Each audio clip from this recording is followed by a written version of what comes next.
Baik, selamat malam saudara-saudara, baik yang ada hadir di gereja ini di Tanjung Anom maupun pemirsa yang mungkin sementara mengikuti di rumah-rumah ya.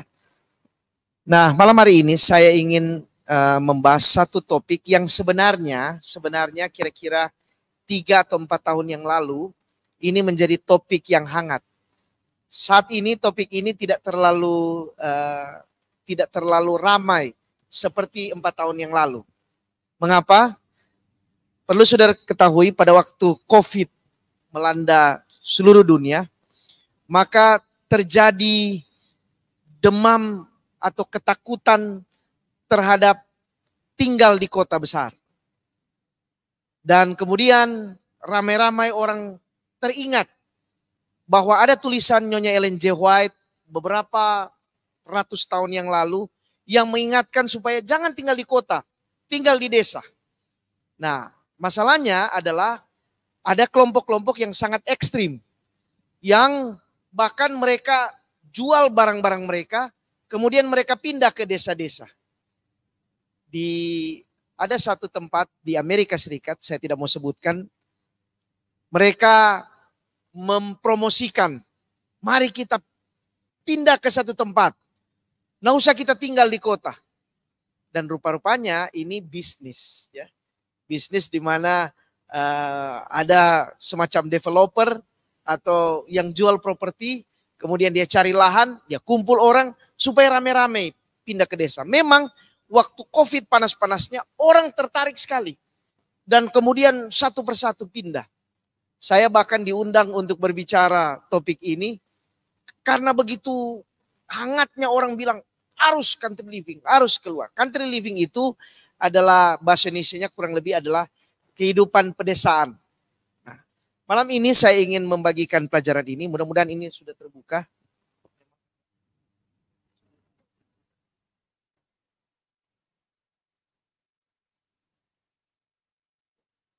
Jadi perlu saudara-saudara ketahui bahwa sampai tahun 1910 atau sebelum 1910, Ellen G. White atau Nyonya Ellen G. White sering menuliskan artikel, tapi bukan buku. Artikel-artikel mengenai kehidupan pedesaan. Dari mana dia mendapatkan inspirasi itu? Nah, itu sebentar nanti saya akan ceritakan kepada saudara-saudara. Apa maksud tulisan itu? Lalu kemudian nanti sekitar tahun 1946, Nyonya White meninggal itu tahun 1915. Jadi tahun 46 berarti itu kurang lebih 30 tahun, 31 tahun setelah Nyonya White meninggal, baru dikumpulkan tulisan-tulisan itu, artikel-artikel itu, kemudian dijadikan buku. Buku itulah yang berjudul Country Living. Buku itu cetak tahun 1946, lalu populer di tahun itu. Kenapa populer? Saya akan memberikan alasan atau memberikan latar belakang kenapa itu sampai populer. Lalu kemudian orang lupa. Tapi kira-kira pada waktu COVID kemarin, orang teringat kembali akan tulisan ini. Oh, Nyonya White pernah tulis ini. Kemudian mereka gembor-gemborkan, ya. Jadi apakah benar atau apa maksud tulisan Nyonya White tentang hal ini? Gimana, apakah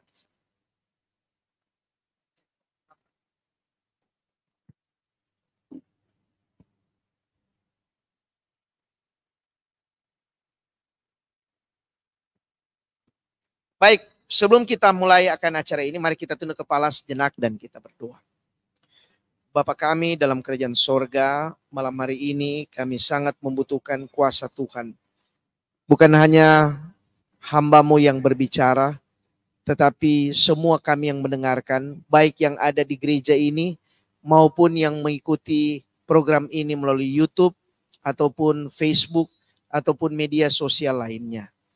Kami berdoa juga agar alat-alat dan jaringan yang kami gunakan untuk menghubungkan kami satu dengan yang lain, agar boleh berfungsi dengan baik, sehingga pekabaran yang kami ingin dengarkan benar-benar boleh kami simak dengan baik oleh pertolongan Tuhan.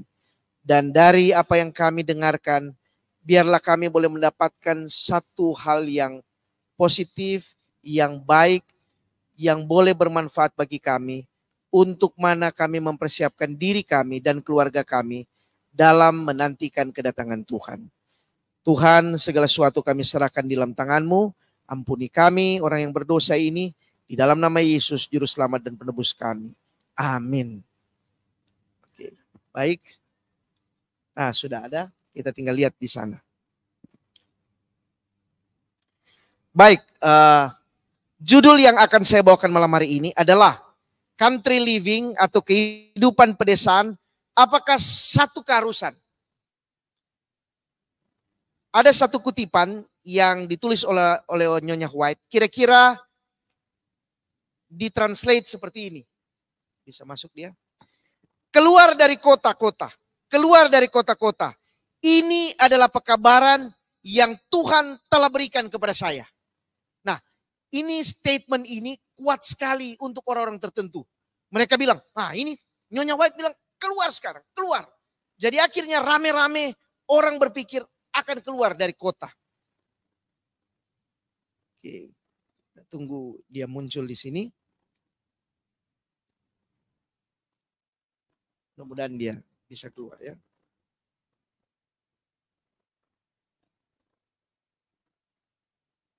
Apakah bisa?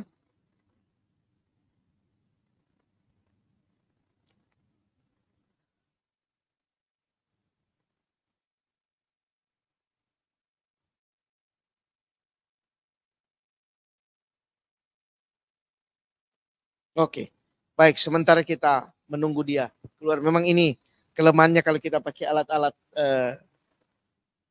Baik.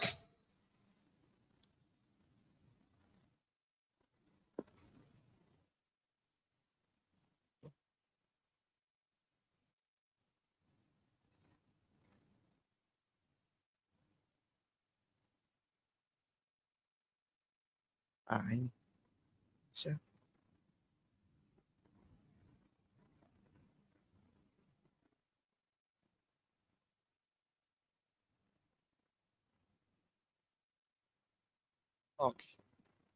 Oke, baik. Ini. Nah, nampaknya ini enggak jalan ya. Saudara-saudara, memang kalau lihat dari pernyataan itu dan kenyataan yang terjadi hari ini, itu tidak salah. Karena statistik menunjukkan sekarang ini kebanyakan kejahatan itu terjadi di kota besar. Di kota-kota. Saudara mau kemana saja di dunia ini, kota yang paling jahat itu adalah Meksiko. Lalu kemudian Roma. Padahal di Roma itu banyak sekali katedral. Pak Penjahitan sudah ke sana. Banyak sekali. Tapi kejahatan paling tinggi. Pencopet itu banyak sekali di sana. Hati-hati ya. Dan kemudian kota-kota yang lain ya. Saya tidak perlu jelaskan. Tapi di sisi yang lain, kota juga tidak bisa ditinggalkan karena pusat bisnis. Hari ini sudah tahu, ini 17 Agustus nanti, pertama kali di Indonesia, acara kenegaraan perayaan 17 Agustus akan dibuat di IKN. Walaupun belum banyak, saya dengar tadi informasi dibilang begini. Tentara-tentara yang diterjunkan di sana aparat, karena tidak ada hotel, jadi mereka akan ditaruh di kapal-kapal perang. Karena tidak ada tempat ya. Memang itu masih hutan. Dan kemudian saya membaca banyak sekali argumentasi yang disampaikan. Sulit sekali orang keluar dari Jakarta walaupun sering banjir. Kenapa? Karena Jakarta itu memang pusat bisnis Indonesia. Tidak mudah orang dari tempat bisnis kemudian pergi ke sana. Jadi barangkali ini bisa memakan waktu 50 sampai 100 tahun. Ada saya baca di situ. 50 sampai 100 tahun baru IKN itu benar-benar setara dengan kota Jakarta hari ini ya. Jadi itu pusat bisnis memang. Tidak bisa dipungkiri. Tetapi Nyonya White katakan dalam satu tulisan, saya diminta menyampaikan pesan bahwa kota-kota penuh dengan pelanggaran, bergelimang dalam dosa yang teramat sangat, dan akan dimusnahkan oleh gempa bumi dan air bah. Wah, luar biasa, api dan air bah. Beberapa waktu yang lalu saya pergi ke Palu. Nah ini Opung Sianturi bolak-balik ke Palu ya.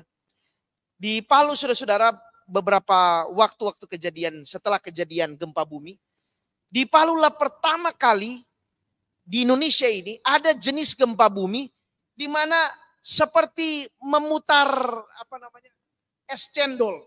Jadi bayangkan saudara-saudara, ini bangunan-bangunan ini bisa tiba-tiba bolak-balik, kemudian masuk di bawah dan kemudian ngangkat lagi ke atas. Oh, ada cerita-cerita mengerikan saudara-saudara. Ada saya pergi ke satu tempat ini di atas ini, di dekat situ ada rumah sakit. Peristiwa itu terjadi hari Jumat. Hari Kamis, menurut cerita, ada sekelompok orang mau melahirkan di situ. Kemudian waktu itu ditanya, kamu apa? Dia sebutkan, oh kami Kristen. Oh tidak bisa. Sementara mereka lakukan itu, tiba-tiba di kampung sebelah itu sudah mulai menggulung. Ini hebat sekali nih gempa bumi ini. Dia gulung seperti putaran di sana. Dan entah bagaimana orang semua keluar. Tinggal ibu ini yang ada di situ, di rumah sakit itu. Tiba-tiba itu perputaran itu persis di pinggir rumah sakit dia berhenti. Dan ibu ini akhirnya ditangani di sana. Sementara orang-orang yang menolak dia justru lari keluar dan sebagian mati di sana. Wah, banyak sekali cerita-cerita ya. Anggota gereja kita ada yang meninggal. 3 orang waktu itu. Tapi saudara-saudara, Palu hanya kota kecil, tidak besar ya. Tapi apa yang terjadi di Palu menggambarkan betapa berbahayanya ketika terjadi gempa bumi, kalau itu terjadi di kota. Karena kota adalah tempat penduduknya padat, bukan? Oke, perlu saudara ketahui bahwa ini Asia Pasifik. Sudah lihat Indonesia di sini ya. Ini Indonesia. Oke, ini Indonesia ya. Ini namanya Ring of Fire. Ditemukan bahwa di daerah sekitar ini paling banyak gunung berapi. Di sini. Dan uniknya, semua gunung berapi ini ada di kota-kota besar. Di Jepang, di sana, di Korea. Kemudian sampai ke San Francisco, California, di Amerika ini. Jadi kota-kota besar itu tempat di mana kemungkinan gempa bumi itu terjadi sangat besar. Jadi ketika Nyonya White katakan, ya, ini saya sebelum itu, Nyonya White katakan, waktunya sudah dekat. Waktu kota-kota besar akan didatangi penghukuman Allah. Sedikit waktu lagi, kota-kota ini akan digoncang secara mengerikan. Nah, saya ingin tampilkan saudara, ada video di mana terjadi peristiwa yang ada di Lebanon. Sudah lihat ya? Bukan gempa, bom waktu itu. Ini sudah lihat itu. Bagaimana dahsyatnya bom itu ya. Kemudian akhirnya memporak-porandakan kota seperti ini. Ngeri sekali ya. Ngeri. Waktu itu kebetulan teman saya sedang kerja di Lebanon. Dan untung waktu itu dia tidak jauh dari sini. Dan kemudian ini dia tunjukkan ya. Bagaimana peristiwa waktu itu. Sangat mengerikan ya. Dan selalu sasaran bom tidak pernah di desa. Bukan? Kita di Surabaya sudah alami. Kenapa itu tidak dibuat di Mojokerto sempat ya. Tapi kenapa tidak dibuat di Poncol sana. Atau di Asem Bagus sana. Karena pengaruhnya sedikit. Selalu dicari kota. Karena di kota lah pengaruh lebih besar. Oke, baik. Jadi Nyonya White katakan bahwa kota-kota akan digoyang secara mengerikan. Tidak peduli berapa besar atau berapa kuat gedung-gedungnya. Tidak peduli bagaimana penjagaan atau safeguard yang melindungi ketahanan kota itu atau gedung itu. Tetap kalau seandainya terjadi gempa bumi atau atau Tuhan marah, itu pasti akan digoncangkan dengan mudah. Dan ini yang terjadi di WTC 11 September pada hampir 20 tahun yang lalu ya, 20 tahun lebih yang lalu. Oke. Jadi pendek kata semua kutipan-kutipan ini menyatakan bahwa bencana-bencana yang terjadi di kota besar akan semakin banyak. Kenapa? Karena kota selain pusat bisnis, kota juga adalah pusat kejahatan. Benar? Itu sebabnya Nyonya White katakan, keluar, keluar. Ini tulisan-tulisan saya mau ringkaskan, maksudnya saya akan berikan bahan ini, tetapi saya tidak akan baca satu persatu karena kalau saya baca panjang sekali. Yang saya ingin tekankan bahwa ada banyak sekali kutipan Nyonya White amarkan bahwa keluar, keluar. Ini Nyonya White juga katakan, di seluruh dunia kota-kota menjadi tempat tinggal segala macam kejahatan. Banyak sekali di situ. Kehidupan di kota-kota palsu dan dibuat-buat. Gairah yang kuat untuk mendapatkan uang, pusaran kegembiraan, kesenangan, kehausan akan tampilan, kemewahan, kesenangan yang berlebihan. Semuanya adalah kekuatan dengan jumlah besar dari umat manusia. Dan itu semua ada di kota. Jadi tempat kejahatan. Jadi sangat jelas dan tegas Nyonya White katakan, kita harus tinggalkan kota. Kita harus hidup tidak di kota. Kita harus tidak hidup dengan gaya orang kota. Karena kota adalah jahat dan pusat kejahatan. Nah, jangan dulu berhenti sampai sini. Karena kalau saudara berhenti sampai sini, saudara bilang, wah ini celaka ini. Nyonya White sudah katakan dan berarti kita semua besok atau paling lambat dalam bulan ini kita tinggalkan kota. Saya saudara-saudara dari kota Surabaya mau pindah lagi ke Jakarta, kota juga. Nanti saudara bilang, pendeta Raymond ini ngomong doang. Dianya sendiri tinggal juga di kota ya. Oke, jangan dulu berhenti di sini saudara-saudara. Nah, saya mau saudara pikirkan waktu Nyonya White. Jadi begini, setiap saudara membaca kutipan Nyonya White, itu harus saudara analisa kapan dia sampaikan. Bagaimana situasi waktu dia sampaikan, bukan? Karena Nyonya White bukan hidup hari ini. Nyonya White hidup 100 tahun lebih di belakang sana. Nah, bagaimana kota di zaman Nyonya White? Sekarang saya akan tunjukkan kepada saudara-saudara. Perlu diperhatikan Nyonya White ini kalau kita analisa sama seperti kita analisa karena dia kita anggap nabi, maka cara menganalisa tulisan Nyonya White juga kita harus tempatkan seperti kita menganalisa tulisan Alkitab. Kalau dalam teologi itu disebut hermeneutics, ilmu tafsir Alkitab. Biasanya ahli-ahli Alkitab mereka akan lihat bahasa aslinya apa. Konteks ditulis itu tahun berapa. Bagaimana keadaan geografis. Kepada siapa ditujukan. Bagaimana waktu mereka hidup. Oh banyak sekali ya. Nah kita lakukan yang sama terhadap Nyonya White. Bagaimana kota pada waktu Nyonya White? Saya ingin sampaikan kepada saudara-saudara. Sampai tahun 1790. Nyonya White lahir 26 November 1827. Tetapi sampai tahun 1790. Sensus di Amerika Serikat. Bahwa hanya 5,1% dari total populasi yang tinggal di kota-kota. Jadi saudara lihat ya, dari 100% yang tinggal di kotanya 5,1. Berarti yang lebih banyak di mana? Di desa. Itu tahun-tahun sebelum Nyonya White lahir. Dan pada waktu Nyonya White lahir, kurang lebih tidak banyak tinggal di kota. Dan presentasi ini berlangsung selama 30 tahun lamanya. Dengan hanya naik 1% setiap 10 tahun. Jadi tidak banyak orang pindah ke kota. Hanya 1%. Lalu tahun 1810 ya, angka populasi yang tinggal di kota-kota besar meningkat dari 5,1 jadi 7,3. Bahkan di tahun 1820 sempat turun menjadi 7,2. Jadi tidak banyak orang ya. Tidak sampai 10% yang tinggal di kota. Namun setelah tahun 1820 terjadi lonjakan pertambahan di kota-kota Amerika Serikat. Contoh, pada tahun 1820 negara itu hanya memiliki 12 kota dengan populasi. Bayangkan kota tapi orang yang tinggal di kotanya 10.000. Kecil sekali. Sudah tahu di Surabaya berapa orang tinggal? Hari ini sudah 3 juta lebih. 3,5 juta. Bahkan kalau siang hari Surabaya ini bisa 6 sampai 7 juta orang. Satu di siang hari. Kalau sore orang sudah pergi ke Malang, pergi ke kurang lebih 5 juta sampai 7 juta orang bisa datang di Surabaya pada siang hari. Tapi malam hari atau penduduk seluruh Surabaya itu hanya sekitar 3 juta, 3,5 juta. Nah dulu kota di Amerika itu cuma 10.000 satu kota. Tapi Di tahun 1860 melonjak jadi 101 kota. Yang tadinya 12 kota, sekarang jadi 101 kota. Dan rata-rata 8 kota itu angkanya 100.000 orang. Jadi saudara pikir di sini. Tadinya hanya 10.000, tiba-tiba 10 kali lipat naik.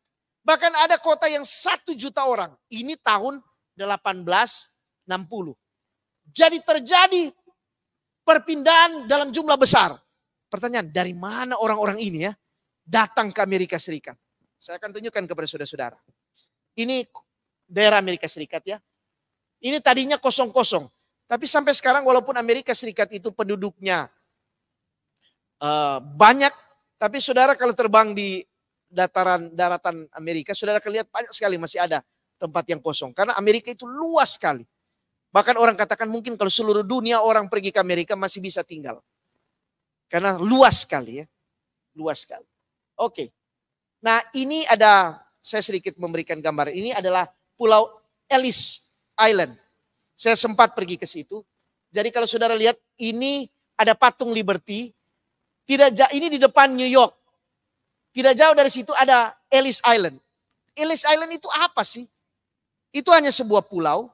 Tapi itu adalah tempat dulu orang-orang kalau datang dari Eropa.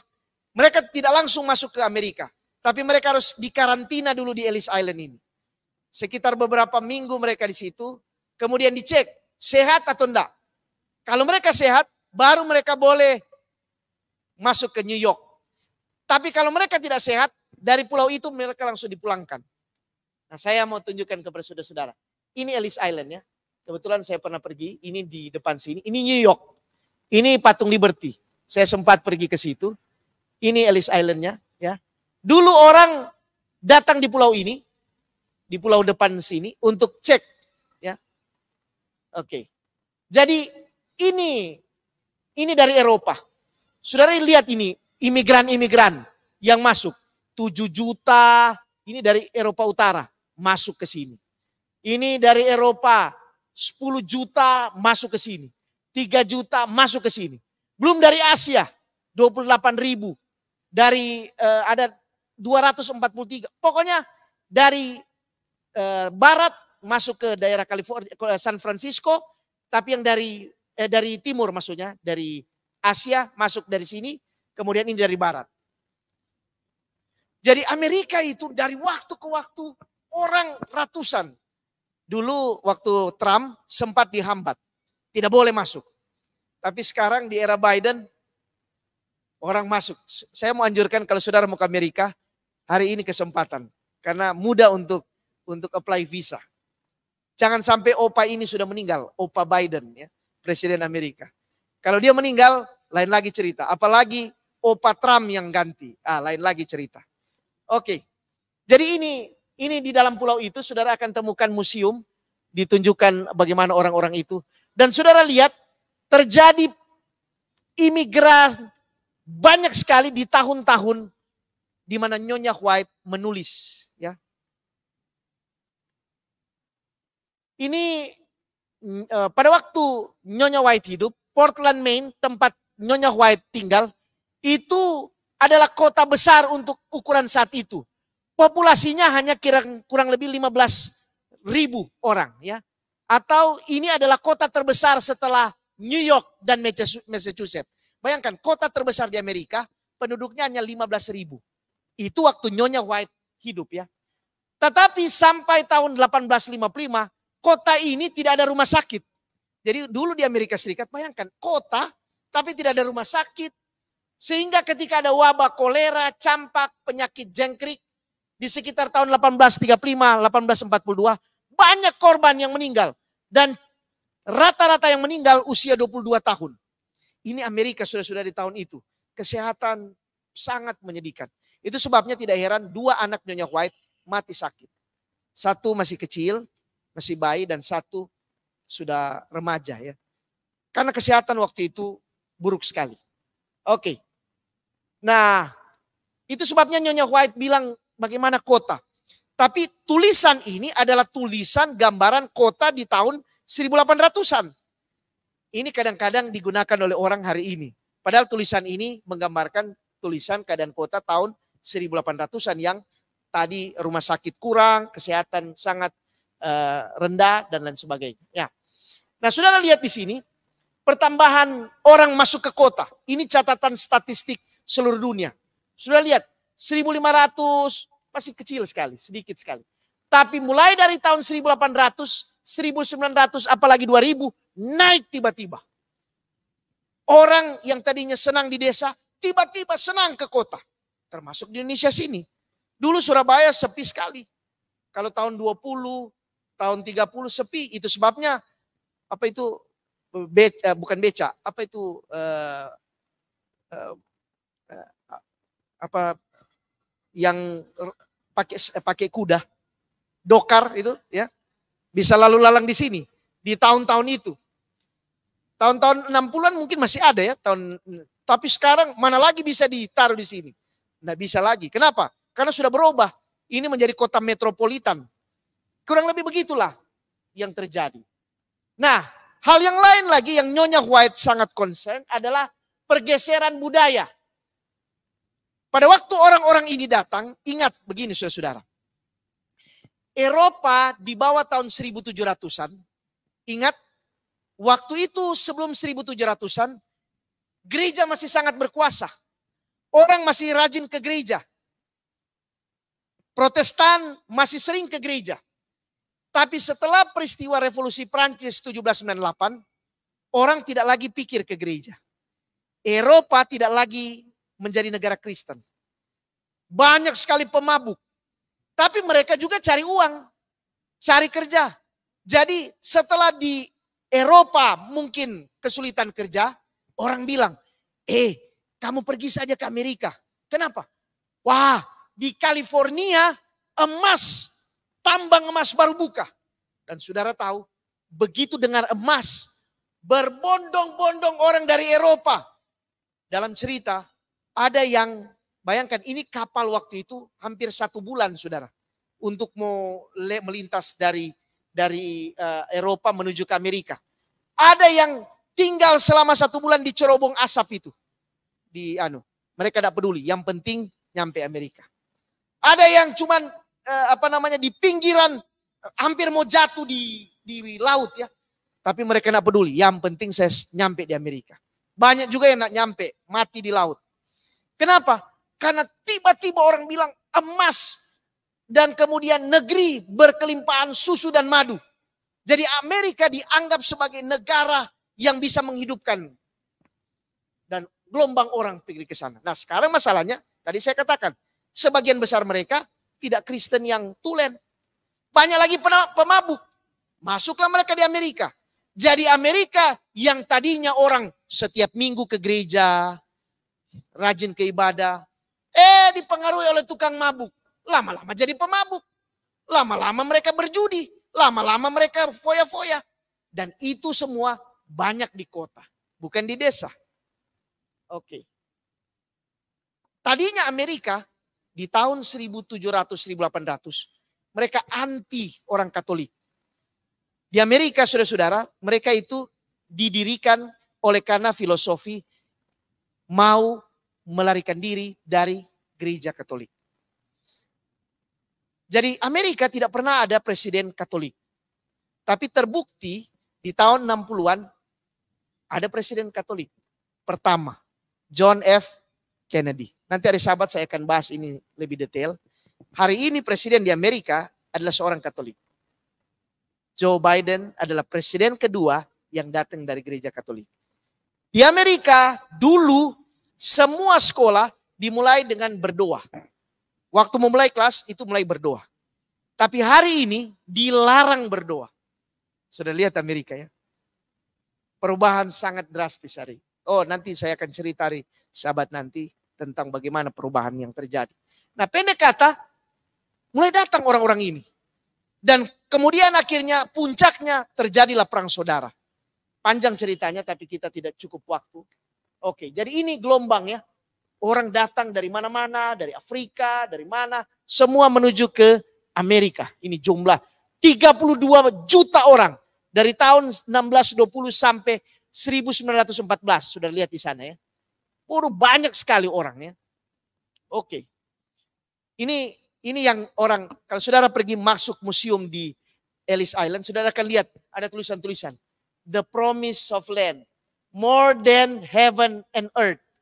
Jadi orang semua, karena begini, begitu mereka ada di Amerika, mereka bilang, oh bagus sekali Amerika. Sama seperti hari ini, bukan? Orang kalau bilang Amerika, dari mana? Oh di Amerika, waduh dolarnya banyak. Jadi orang tertarik pergi ke sana. Jadi ini bukan hanya hari ini, tapi dari dulu sudah begitu ya. Oke.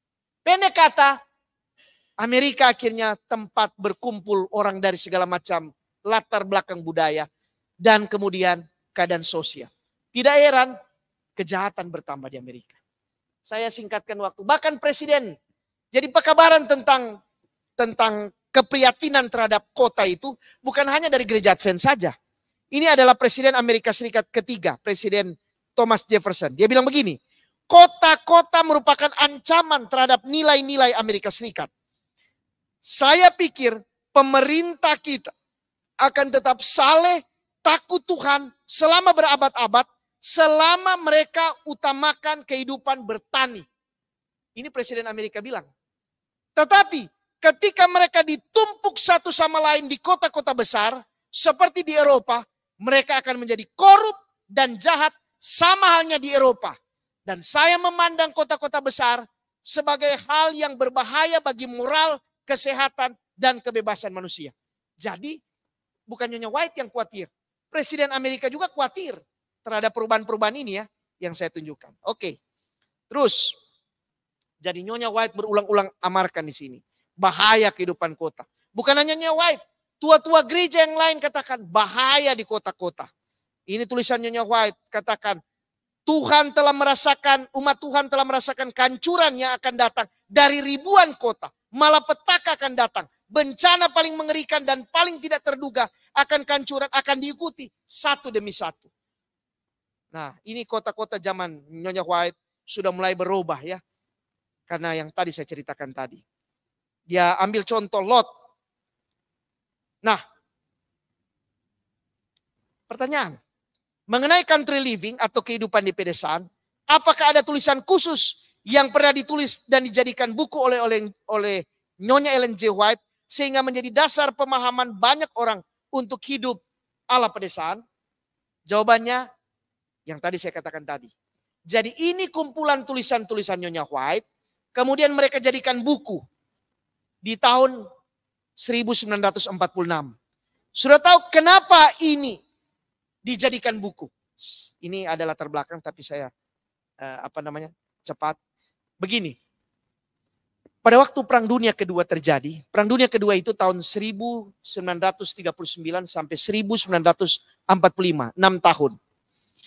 Perang Dunia Pertama itu tahun 1914 sampai 1918. Perang Dunia Kedua itu korbannya jauh lebih banyak. Ini saya tunjukkan kepada saudara-saudara ya. Coba saudara lihat ya. Denmark 1.000 orang yang meninggal. Kemudian di Amerika Serikat 406.000 orang meninggal. 406.000 orang yang meninggal. Belum dari negara-negara lain. Nah, dalam setiap peperangan, perlu saudara ketahui, korban yang terbanyak itu selalu ada di kota. Kalau perang terbuka, itu selalu di kota. Kenapa? Karena musuh selalu cari orang banyak. Nah, saya sedikit memberikan informasi. Yang ada di Palestina, kenapa selalu diekspos? Karena di Palestina itu, saudara tahu, selalu mereka taruh korban-korban atau manusia itu sebagai tameng di depan. Tentara Israel berusaha untuk singkirkan lebih dahulu, kasih amarkan. Keluar penduduk-penduduk. Tapi selalu saja mereka taruh orang di depan. Sehingga korban manusia itu banyak sekali. Saya punya video yang boleh menyatakan apa yang saya sampaikan ini. Tetapi ya begitulah, ini karena politik. Tetapi yang saya mau katakan adalah selalu kota-kota itu menjadi sasaran. Selalu kota-kota itu menjadi sasaran. Saudara ingat waktu Amerika serang Jepang, dia serang apa? 2 kota besar, Hiroshima dan Nagasaki. Hampir 300.000 orang meninggal dari kota itu. Nah, Jadi oleh karena itu orang Amerika trauma. Kota besar, korban, perang, itu yang ada. Ini tahun 1945. Jadi akhirnya General Conference membuat komite. Dan akhirnya diputuskan supaya kita amarkan anggota kita keluar dari kota. Jadi sejarahnya itu ya. Tulisan Nyonya White sudah jauh di belakang, 30 tahun atau 50 tahun yang lalu. Tapi pada waktu Perang Dunia Kedua selesai, seperti trauma orang Amerika. Jadi akhirnya tulisan ini diangkat. Sekarang saudara boleh mengerti ya, apa yang terjadi dengan tulisan ini. Dibuat komite, ini keputusan komite, kebetulan saya ambil keputusannya. Lalu kemudian kita tidak ada waktu untuk jelaskan. Nah, yang pimpin komite itu dipimpin oleh Neil C. Wilson. Siapa Neil C. Wilson ini?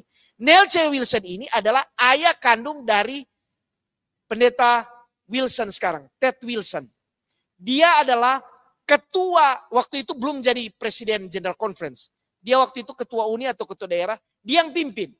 Kemudian dirumuskanlah anjuran untuk hidup di pedesaan waktu itu. Dan akhirnya jadilah buku itu kemudian disebarkan. Oh, orang banyak sekali. Di tahun 46 sampai 50, kebanyakan orang Amerika yang tinggal di kota besar pindah ke desa. Tapi bukan karena alasan yang aneh-aneh, tapi mereka ingin supaya kehidupan yang lebih sehat. Berdasarkan tulisan itu. Oke. Hal yang lain lagi, karena mereka pikirkan tentang pendidikan anak-anak. Kalau mereka tinggal di kota, bahaya anak-anak. Jadi akhirnya dibuatlah seperti itu. Ini tulisan-tulisannya ini hari ini anak-anak sulit ya karena suka nontonnya. Oke. Nyonya White katakan keluar. Nah, bagaimana country living itu? Nyonya White sama sekali tidak suruh cepat-cepat keluar. Ini tulisan yang saya ingin saudara perhatikan.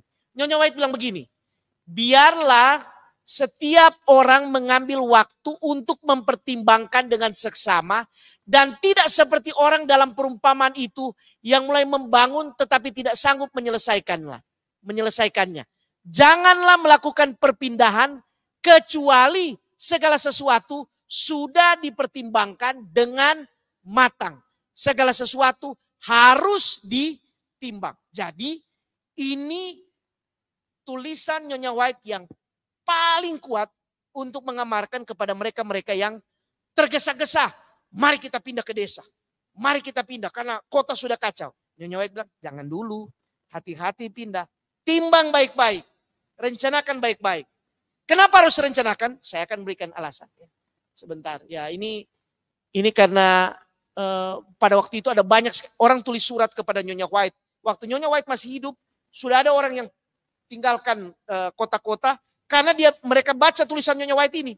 Jadi mereka tinggalkan. Nyonya White bilang, jangan tergesa-gesa. Dia bilang begini, jangan ada yang dikerjakan secara tidak teratur. Karena akan timbul satu kerugian atau pengorbanan besar terhadap harta benda. Akibat pembicaraan-pembicaraan yang berapi-api dan bergairah yang membangkitkan semangat yang tidak sesuai dengan ketentuan Allah. Jadi itu akan jadi rugi. Karena waktu itu orang saking semangat jual ternaknya, jual rumahnya, jual macam-macam. Saya di Amerika beberapa tahun yang lalu, saya datang di satu rumah keluarga. Kemudian keluarga ini katakan, Pak Pendeta, mungkin ini terakhir pendeta datang di rumah ini. Saya katakan, oh kenapa? Rumahnya bagus sekali. Dekat gereja gereja yang pertama di Colorado, gereja Advent, yang orang Indonesia, gereja Indonesia, bagus sekali rumahnya. Saya tanya, kenapa ini mau dijual? Sudah tahu apa jawabannya? Ini kami ikut apa yang Nyonya White katakan. Kita harus tinggalkan kota. Dan mereka akhirnya jual. Tapi sampai sekarang hari ini mereka kesulitan untuk cari kerja. Akhirnya mereka pikir, aduh rugi juga. Ada lagi anggota keluarga kami, ya masih family lah ya. Satu kali kami pergi ke Amerika, kemudian dia bilang begini, saya sudah mau tinggalkan Amerika. Saya tanya, kenapa mau tinggalkan Amerika? Kamu kerja bagus, kamu ada penghasilan. Dia bilang, aduh ini dunia ini sudah mau kiamat. Memang benar dunia ini sudah mau kiamat ya. Ini tanda-tanda, dia sebutkan paus sudah sibuk, ini semua pemimpin-pemimpin. Ya seperti halnya orang-orang yang dulu berbicara. Lalu saudara tahu, dia beli tiket Dia pulang ke Indonesia. Dia pergi ke Bali. Sudah tahu sampai di Bali, dia pertama-tama dia masih ada uang. Karena di Amerika kan. Kemudian di Bali 1 tahun, 2 tahun. Lama-lama dia rasa sulit sekali. Dia mau pulang ke Amerika sudah tidak bisa lagi. Sudah overstay, tidak bisa lagi apply. Dan sekarang dia, ya boleh saya katakan agak terlunta-lunta di Bali. Kasihan ya, kasihan. Ya inilah yang terjadi ketika orang terlalu antusias. Memang sudah kita harus mengerti, Tuhan segera akan datang. Banyak sekali amaran yang diberikan. Tetapi kita juga perlu berhati-hati dalam hal ini. Jangan karena emosional, terlalu emosi, kita ambil keputusan. Kita perlu mempertimbangkan seperti yang Nyonya White katakan ini. Oke. Nah, pertanyaan, apa yang terjadi di Amerika kemudian? Apa yang terjadi kemudian di Amerika Serikat dan di luar Amerika Serikat dalam hal mengaplikasikan tulisan Ellen White di kalangan gereja Advent? Apakah mereka keluar ke sana cepat-cepat? Oh tidak. Sudah tahu? Tulisan Country Living inilah yang menginspirasikan untuk dirikan institusi-institusi, sekolah-sekolah berasrama. Jadi contoh ini, di Battle Creek, ya, Walla Walla College, Avondale, ini sekolah-sekolah ya. Di Weimar, ya, Institute. Oke, ini lagi sekolah yang lain, Madison School, Wildwood Institute, Weimar ya. Ini sekolah-sekolah yang ditulis berdasarkan inspirasi Nyonya White melalui tulisan Ellen G. White.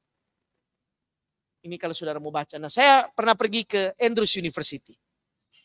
Andrews University, saudara-saudara, adalah salah satu institusi yang didirikan terinspirasi dengan country living. Sampai hari ini, kalau saudara pergi ke daerah ini, itu sepi sekali. Berbeda dengan saudara pergi ke California, atau saudara pergi ke New York, itu ramai sekali. Di kampus ini, hampir saya tidak mendengar suara mobil. Tidak ada, senyap sekali. Dan benar-benar tempat ini kalau mau pergi di sana, kita hanya untuk sekolah. Sekolah, pulang, tidak bisa yang lain. Sepi sekali.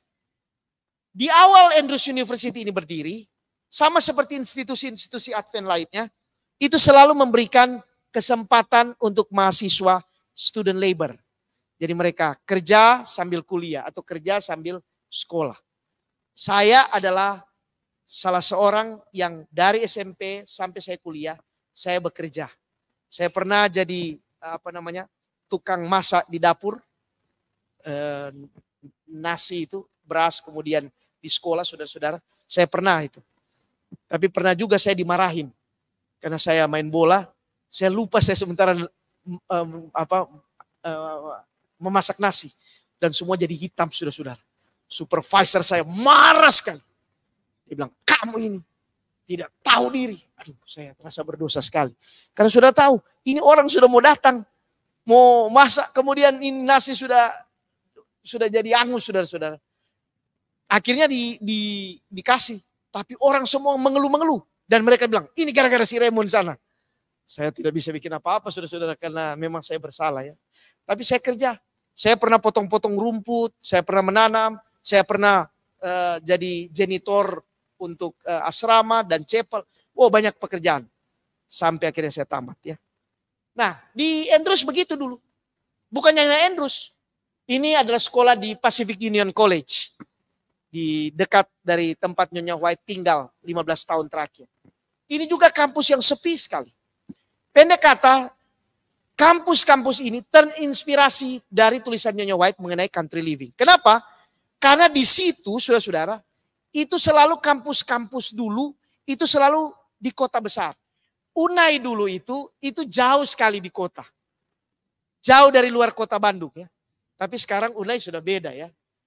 Tapi kalau pergi ke Moklek, nah ini tempatnya anaknya Pak Togu ini, cucunya Pak Sianturi.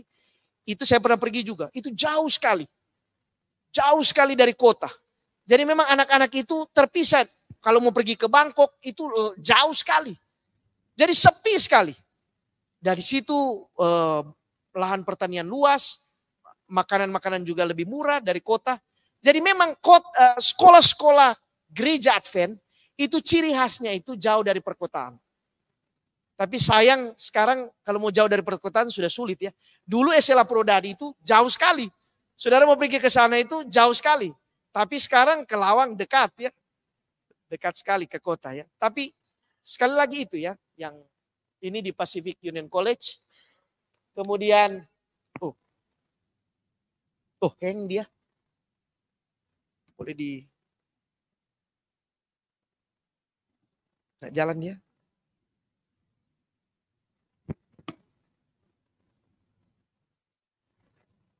Oke. Nah, ini sekolah kita di Mountain View College. Saudara tahu, ini Mountain View College. Mungkin ada 50.000 hektar kalau saya tidak salah. 10.000 atau 50. Saya hanya dibawa di satu tempat, kemudian mereka bilang, pendeta coba lihat sejauh mata memandang. Jadi saya lihat di sana, lihat di sana, lihat di sana. Sejauh mata memandang, semua kampus itu adalah milik gereja Advent. Besar sekali. Uniknya di kampus ini, saudara-saudara, ini di Davao ya. Di kampus ini, saudara tahu, ini sudah lihat. Ini gunung sebelah sana, sudah lihat. Ini masih kampus kita. Itu sana masih kampus. Sejauh mata memandang, saudara tahu. Nah, uniknya di sini ada air terjun. Ada 2 air terjun. Di air terjun itulah mereka buat pembangkit tenaga listrik. Jadi kampus ini listriknya itu bukan dari PLN, tapi mereka dari dari mata air sendiri ya, tenaga air mereka sendiri. Ini sudah lihat, ini sejauh mata memandang. Ini pada waktu hari Sabat pendeta Sinuaji saya bilang waktu beberapa bulan lalu saya bilang ke pendeta Sinuaji, pergilah kau di sana supaya kau lihat bagaimana Advent waktu itu. Advent yang ada di sana seperti Advent tahun 60-an di Indonesia. Sudah tahu mereka itu kebaktian dimulai jam 5 pagi. Jam 4 pagi orang sudah penuh sekali di situ. Saudara sudah antri untuk antusias. Acara di sana saudara-saudara kalau bilang kongres sekolah Sabat. Mereka bawa pakai roda sapi, mereka bawa. Mereka bawa kuda-kuda mereka taruh di situ. Seperti Advent tahun-tahun 70, 60 ya. Nah ini kampus ini. Yang menarik adalah saya tanya bagaimana sampai temukan begini. Ada misioneri yang datang, kemudian mereka datang di satu bukit, kemudian mereka tunjuk begini. Tuhan, kalau boleh ini semua tanah ini menjadi milik gereja. Dan saudara tahu, Tuhan jawab. Entah bagaimana cara Tuhan mujizat terjadi. Orang jual itu tanah itu sekaligus ke gereja Advent. Gunung-gunung semua sekarang saudara mana ada tanah dijual sampai gunung-gunung. Tapi ini dikasih gunung dan luas sekali. Luas. Oke. Nah ini sekolah saya yang saya cerita di SLA Tompaso. Ya, saya dulu adalah janitor untuk bersihkan ruang ini. Supervisor saya adalah ayah dari Ibu Carolina Katemba yang sekarang PR1 di Unai. Oh papanya itu kejam sekali. Saya sudah pel saudara-saudara. Saya sudah pel bersih-bersih. Tiba-tiba dia datang cek. Dia ambil bajunya yang putih. Dia sudah celup air. Kemudian dia korek begini di lantai. Ya tentu saja ada bekas-bekas di sana kan. Dia bilang ini belum bersih. 1 kali lagi kamu pel. Padahal saya sudah 2 kali pel saudara. Ini ruangan berapa kali lipat dari ruangan gereja ini. Saya pel lagi saudara-saudara. Tapi begitulah ya. Wah banyak cerita. Saya tiap pagi saudara-saudara saya harus membersihkan WC-WC. Saudara bayangkanlah ini orang-orang ini tidak tahu. Banyak sekali ranjau. Saya harus bersihkan. Pernah di asrama girls saudara.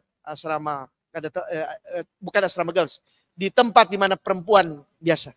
Rupa-rupanya mereka kadang-kadang maaf kata buang rotinya mereka itu di situ. Jadi itu tertutup. Saya yang harus bersihkan saudara-saudara. Padahal saya mau ujian. Raymond, karena kamu ini kerja, kamu yang harus bersihkan ini. Aduh, saudara-saudara. Tapi ya begitulah demi cari sesuap nasi, bukan sesuap nasi. Untuk bayar uang sekolah. Tapi yang saya mau katakan, Nyonya White tulis di dalam buku Education bahwa anak-anak dianjurkan untuk kerja. Dan ayah saya katakan, kamu harus kerja. Dan memang waktu itu saudara kami tidak ada pilihan. Karena kami 3 bersekolah. Waktu kami kuliah, ayah saya satu-satunya yang bekerja di rumah. Ibu saya hanya anggota DPR. anggota dapur. Jadi tidak ada penghasilan lain, cuman ayah saya. Jadi untuk supaya kami bisa sekolah, kami tiga-tiga harus kerja. Tapi begitulah ya. Tapi itu semua karena institusi kita, sekolah kita memberikan kesempatan untuk kerja. Saya pernah kerja yang paling saya beruntung bekerja adalah pada waktu saya menjadi penjaga library. Wah, disitulah saudara-saudara. Hampir tiap hari saya membaca buku dari pagi sampai sore. Kalau itu satu hari ya. Kalau enggak dari pulang sekolah sampai malam saya ada di situ. Itu semua karena Nyonya White ya. Jadi hampir saya katakan sekolah-sekolah yang lain. Sekarang kalau saudara tahu, saya pernah mendengar ada satu sekolah di Jawa Timur ini yang membaca tulisan education dari gereja Advent. Dan kemudian yang mereka praktekkan itu di pesantren mereka. Jadi sekarang saudara tahu pesantren tapi bergaya tulisan Nyonya White. Ada ladang pertanian, ada murid yang dipekerjakan untuk bekerja di sana, untuk menghidupkan dia supaya dia bisa sekolah. Jadi ini semua dari country living. Inspirasinya dari country living. Oke, karena waktu kita terbatas. Ya. Bagaimana Nyonya White dengan prakteknya? Nyonya White sendiri, dia tidak mau tinggal di kota. Saya mau tunjukkan kepada saudara-saudara. Ini tempat tinggal Nyonya White di awal-awal. Saya lihat, saya tidak tahu ya bagaimana Nyonya White itu. Karena dia punya kamar sendiri, suaminya punya kamar sendiri. Jadi mereka tidak selalu tidur sama-sama ya.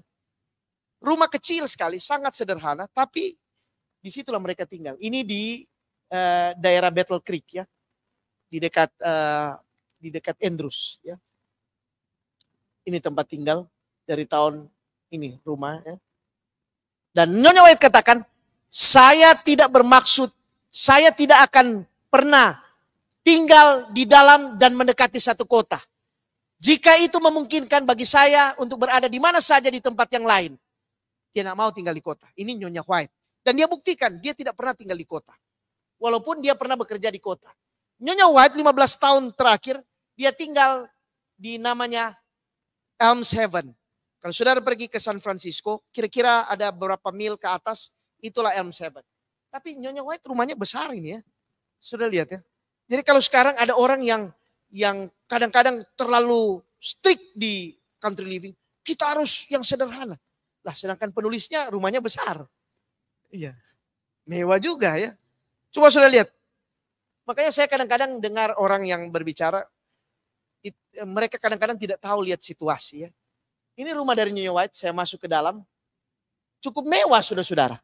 Sudah lihat, ini kendaraan. Waktu itu, ini roda seperti ini sudah kendaraan mewah.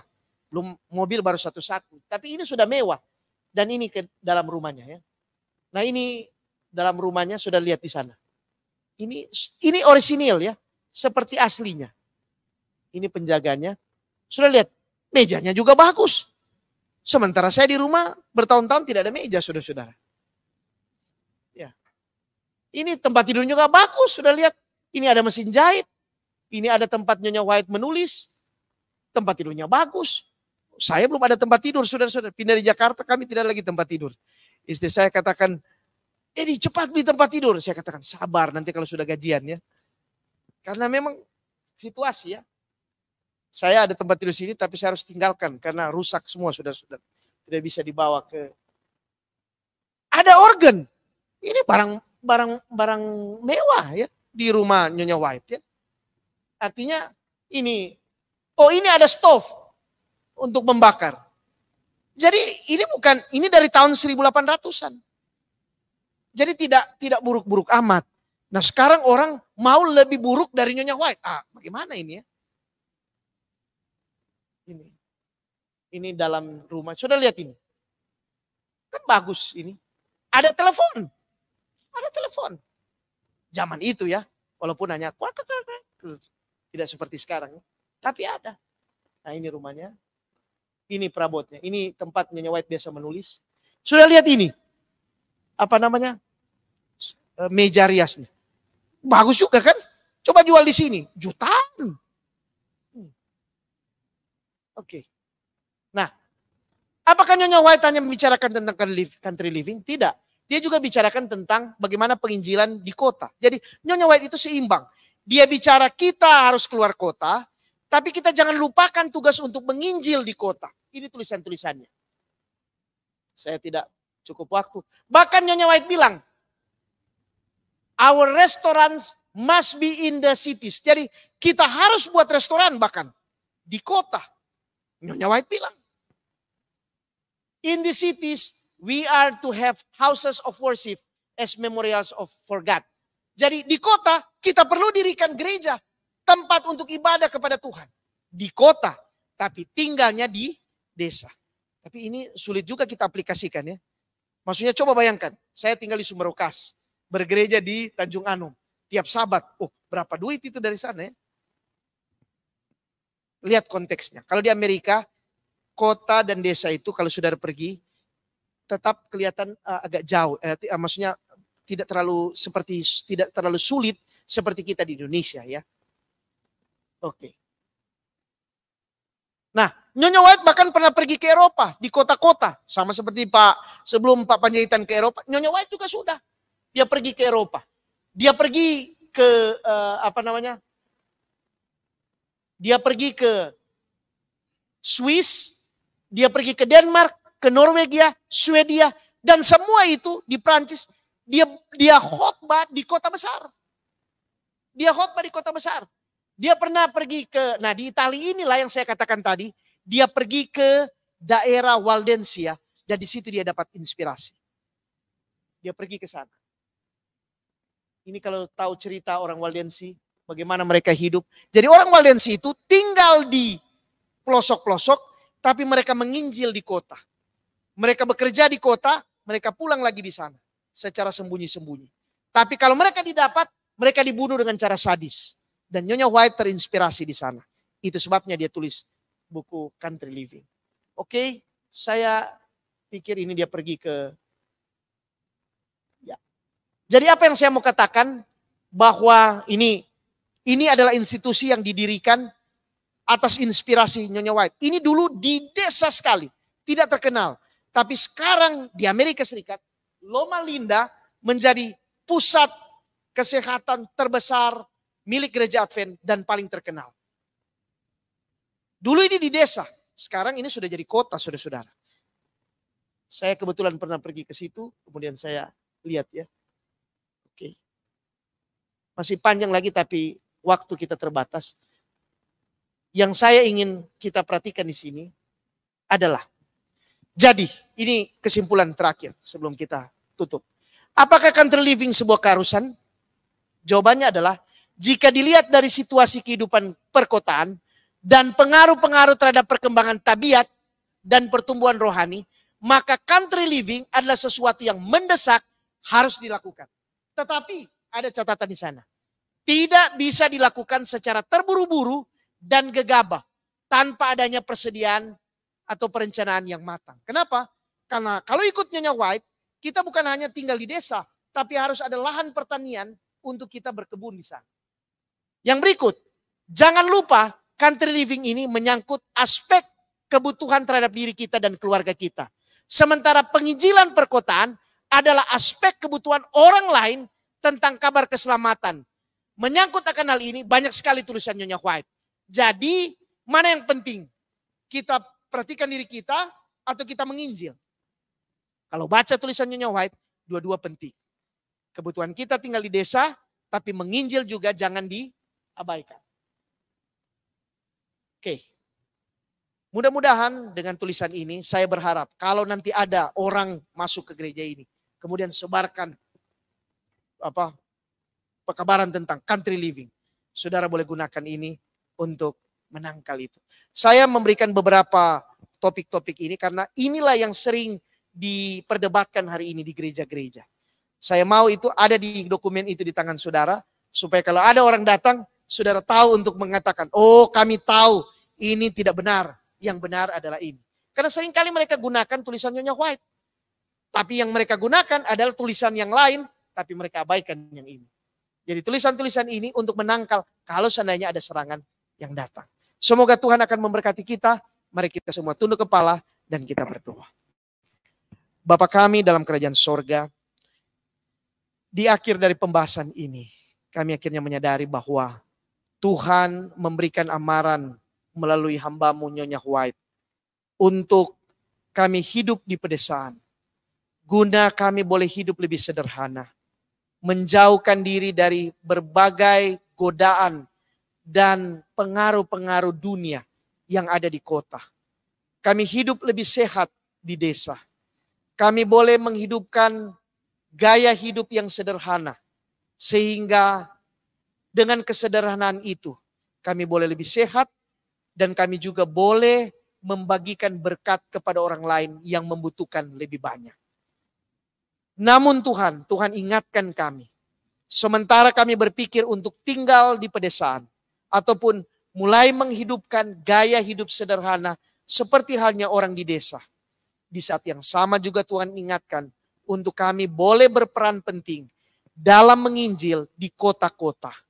Tuhan, hari ini kami yang ada di gereja ini, sementara hidup di kota Surabaya, masih banyak lagi orang-orang yang belum mengenal akan kebenaran Tuhan. Dan itu menjadi tanggung jawab kami.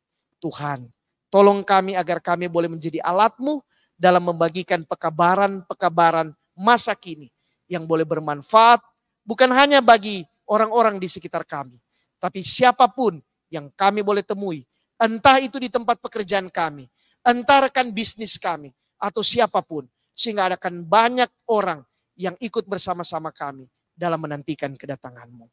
Di akhir dari kebaktian kami malam ini Tuhan, hamba-Mu memohon berkat kepada semua yang mengikuti acara ini, baik yang hadir di gereja ini, maupun yang tidak hadir dan hanya mengikuti melalui Zoom, ataupun Facebook, ataupun YouTube. Berkati semuanya Tuhan. Pulanglah bersama kami. Kiranya kasih Allah Bapa, damai sejahtera Yesus Kristus, persekutuan dan tuntunan Roh Kudus-Mu akan menyertai kami semua. Di dalam nama Yesus, Juru Selamat dan Penebus kami. Amin.